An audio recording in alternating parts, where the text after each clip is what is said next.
A Fit 360, nascida em 2011 e pioneira em personal trainer no ABC, desenvolveu ao longo dos anos um conceito de integração disciplinar baseado em prevenção, qualidade de vida e performance atlética.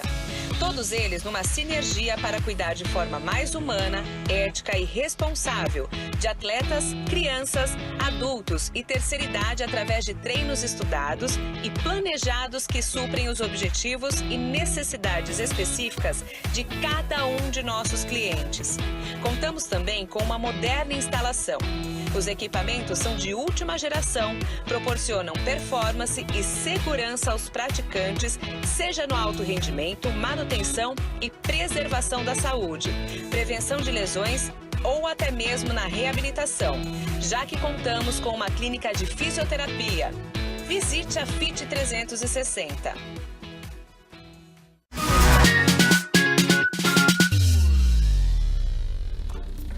De volta com o programa Mais Vita, agora com um assunto muito interessante. Se você nunca experimentou ficar por um tempo sem a substância, provavelmente conhece alguém que já fez. Isso porque seguir uma dieta sem essa proteína complexa encontrada no trigo promete reduzir uns quilinhos extras, acabar com as inflamações no organismo e garantir mais qualidade de vida. Resultado? A maioria das pessoas acaba cortando o glúten da dieta sem realmente ter uma orientação profissional. Por isso, nós trouxemos aqui o Dr. Leandro Nardi. Ele é médico especializado em medicina esportiva, saúde da mulher, emagrecimento e performance esportiva, para esclarecer um pouquinho, sobre esse assunto e alguns mitos e verdades. Seja muito bem-vindo, doutor. Boa noite. Obrigado, Lívia. Obrigado pelo convite. Imagina, eu que agradeço sua presença. Para nós é muito importante receber você aqui, doutor, para falar do glúten, porque assim, eu mesma faço dieta, mas eu escuto tanta coisa, eu tenho lá minha orientação, que às vezes fico na dúvida, eu falo, será que isso é verdade, gente? Será que não é? Então é um prazer mesmo falar sobre isso, eu acho importante a gente dividir informação com as pessoas que assistem o programa. Gente, vamos soltar então a primeira pergunta aí dos mitos e verdades? Podemos colocar na tela? O glúten é o grande vilão das dietas. É verdade, doutor? Depende. Essa é uma resposta onde a gente fica um pouco em cima do muro, né? Tá.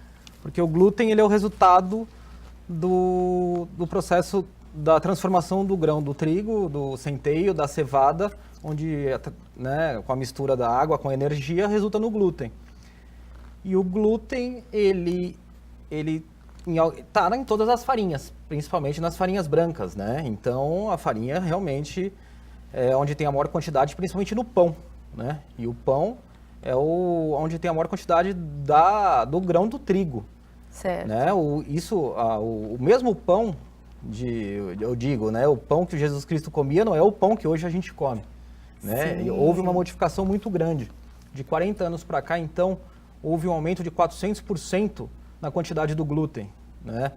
E eu faço sempre uma analogia. Imagine uma bebida com teor alcoólico de 5%, uma transformação para 500%, o que acontecerá com esse indivíduo?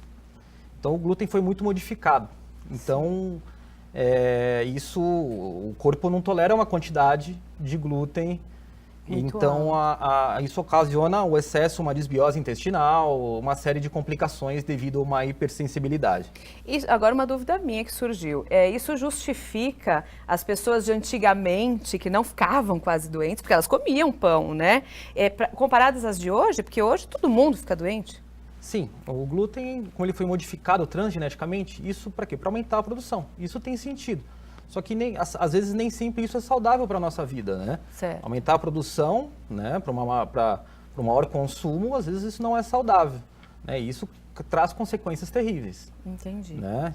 Obrigada. Então vamos a mais uma perguntinha, gente? Coloca aí na tela, por favor. Seguir uma dieta gluten-free é a chave para uma vida mais saudável? Sim, isso é uma verdade, não é um mito. Não é um mito. Né? Uma dieta sem o glúten, né? Como a gente falou, ela está presente na maioria dos processados do trigo, da cevada, do centeio. E isso, o excesso do glúten, ele causa uma hipersensibilidade no nosso intestino. Então, aquela molécula de proteína que a gente ingere no aparelho digestório, ela, quando absorvida, ela é transformada, né, em aminoácido. Com essa hipersensibilidade, isso não acontece. Isso há uma hiperpermeabilidade, um aumento. Por isso né? que enche. E aí cai na corrente sanguínea a proteína. E aí o corpo reconhece isso como uma substância estranha, ou um corpo estranho, e começa a formar anticorpos contra ele. Né? E isso, como eu falei, traz consequências terríveis para o corpo, né? Nossa. Principalmente desenvolvimento de um hipotiroidismo, tiroidite de Hashimoto, é bem comum. Por isso que as pessoas engordam muito, né? Engordam bastante, né? Uma das consequências, além de outras desastrosas. A hipersensibilidade, um exemplo que eu sempre falo, Olivia, da hipersensibilidade ao glúten, a pessoa pode ser ou não pode ser hipersensível ao glúten. Né? Por isso que o glúten também não é esse veneno todo. Né? Então, aquela pessoa ela pode se tornar hipersensível ao glúten e ela, né, vamos supor, hoje comeu um macarrão e na segunda-feira ela tem uma dor de cabeça, uma enxaqueca, ou no domingo. Né? Então, isso é devido ao excesso do consumo do glúten. Entendi. Puxa vida, obrigada. Vamos a mais uma perguntinha, que essa muito me interessa. Os alimentos integrais são mais saudáveis? Muita gente fala, eu vou comer um pãozinho integral. A gente até trouxe aqui para mostrar, porque a gente tem pão integral, tem a barrinha de cereal, né? A gente tem a torradinha. E aí, existe diferença? Isso é um mito também, porque o processamento do pão integral, ele vai o glúten. Então, isso é um grande mito também. Eu não vejo o integral como saudável. Então, se eu de manhã for lá na padaria comer um pão, se eu pedir integral ou francês, vai dar na mesma? Na minha opinião, dá na mesma. O processamento dele vai o glúten. Entendi. Né? O glúten é aquela mistura. Né? O que eles usam? O glúten no pão, ele é o resultado, o grão do trigo, o resultado da mistura da água com a energia. Então, o que eles usam no pão? É como se fosse quando cozido, ele dá uma maior elasticidade para o pão, né? Então, esse que é o glúten. Então, em quantidades enormes, né? Imagina numa vida inteira esse excesso do consumo. Então, se diminui a absorção de uma série de nutrientes. Então, acha que está fazendo dieta, mas está fazendo uma coisa legal. Absolutamente. Né? E as barrinhas de cereais também é a mesma coisa? Também. A gente acha que barrinha de cereal é super saudável, né? Isso, mas é completamente... carrega na bolsa, né? Carrega na bolsa, mas não é natural. Gente, então, olha, tem que procurar sim um profissional, né, para você saber o que realmente cabe na sua dieta ou não. Não que você não possa consumir, mas isso sim, de uma maneira moderada. Tem que moderar. E de acordo com seus exames também, você vai poder orientar, olha, você pode colocar tanto de glúten na semana ou não, enfim. Sim, também, depende muito disso também, né, devido ao estilo saudável. Você quer ter uma vida saudável, você vai ter que diminuir o glúten, né. Aliás, eu sempre falo, você quer ter uma vida saudável, você vai ter que diminuir, vai ter que cortar o pão. Eu me A coisa mais difícil hoje. que tem é cortar o pão. Isso é uma coisa que é cultural, né, Lívia? É verdade, a gente foi criado com o pão e você largar o pão de um dia para a noite, isso é muito difícil. Às vezes as pessoas falam para mim, Lívia, o que você fez para emagrecer? Eu falo, não como mais pão, macarrão, essas coisas eu não como. Nossa, mas sem o pãozinho eu não consigo ficar. É difícil demais, né? Mas é necessário, gente, né? Vamos a mais uma perguntinha?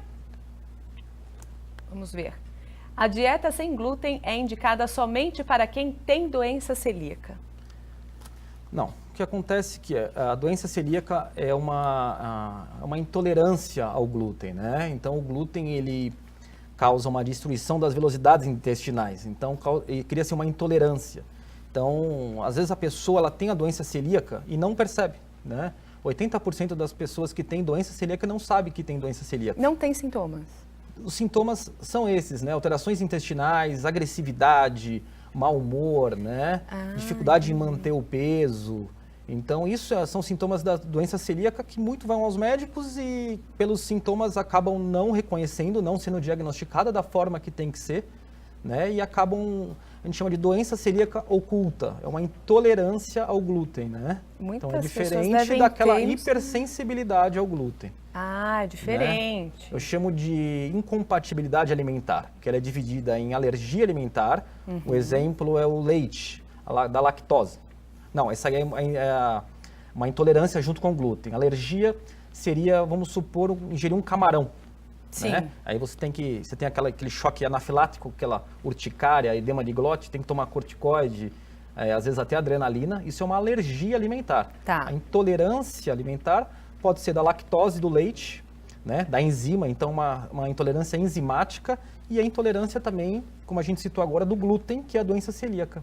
E a outra, que eu chamo de hipersensibilidade, que está ligada à hipersensibilidade, A pessoa que tem hipersensibilidade ao glúten, que tem sintomas gastrointestinais, aquele que... Enxaqueca, como a gente citou no início, né? E essa pessoa que não tem hipersensibilidade, ela pode se tornar hipersensível com o abuso do glúten, né? Agora, uma dúvida. Eu percebo, eu vou perguntar por mim, tá? Eu acho que algumas pessoas podem se identificar. Eu, depois que mudei o meu estilo de vida, que eu tirei o glúten, quando eu saio da dieta, que eu como um pouquinho, eu tenho uma enxaqueca absurda. Esse é um teste que a gente fala teste de provocação oral, né? Quando a gente tira o glúten, né? Porque exames de sangue para detectar se você é tolerante ou não ao glúten, eles têm muito falso positivo. Certo. Então ele não é completamente fidedigno, né? Hoje existem testes de DNA onde a gente consegue detectar a intolerância ou não ao glúten, mas são exames caríssimos, mas ele tem uma maior especificidade. Sim. Né? Exames de sangue nem tanto. Então quando a gente faz o teste de provocação, a gente tira o glúten da alimentação, a gente tem que ver nos rótulos, né?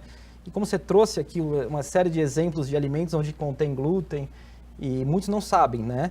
E está no nosso dia a dia. E quando a gente tira isso do nosso dia a dia, a gente sente, né, uma melhor digestão, Sim, né? A gente tem uma noite de sono melhor, né? Não tem insônia. Isso também ajuda o humor, melhora. Não, né? a minha disposição é uma coisa absurda. E você é o exemplo disso, né?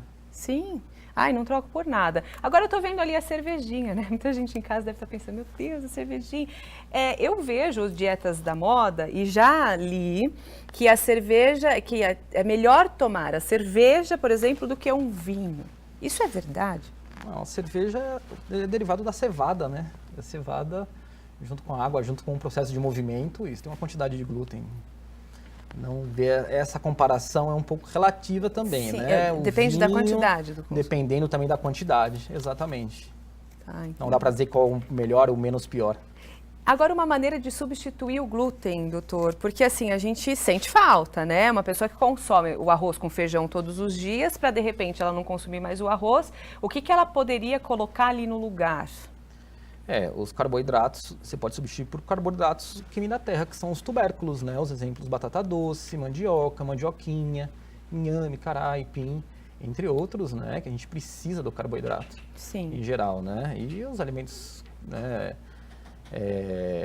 As gorduras boas também, que nos dá também, que são fontes de energias, que são super saudáveis, que é o ovo, o abacate, que dá sensação de saciedade. As oleaginosas. As oleaginosas, castanhas do Pará, castanha de Baru, que é altamente saudável. O Brasil é um dos grandes produtores e ninguém sabe.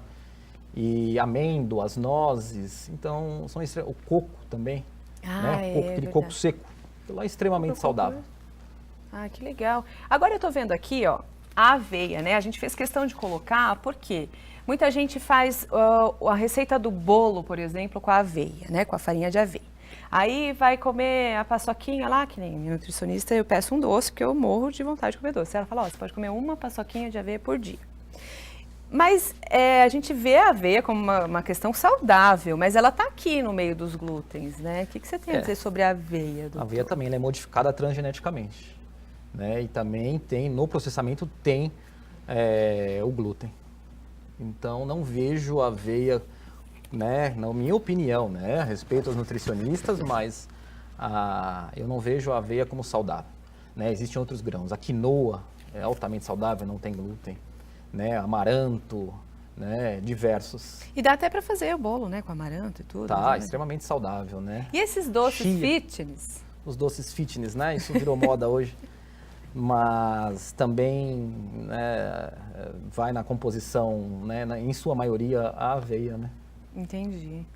Eu hoje tenho mania. É legal a gente olhar, né, o rótulo. Sempre a gente tem que estar olhando o rótulo, apesar de, né, a gente tem que acreditar, né, Lívia, no que a gente lê também, e também nem sempre o que a gente lê é o que está no alimento, né? Então a gente meio que é refém disso, mas vale estar olhando o rótulo e ver, né? Glúten, tem glúten, não tem glúten, há uma grande dúvida, né? Se realmente não contém Se realmente não contém, aí não está escrito que tem glúten, né? Mas aí está escrito tem o grão do trigo, né? Cevada, centeio, aveia, isso tudo tem.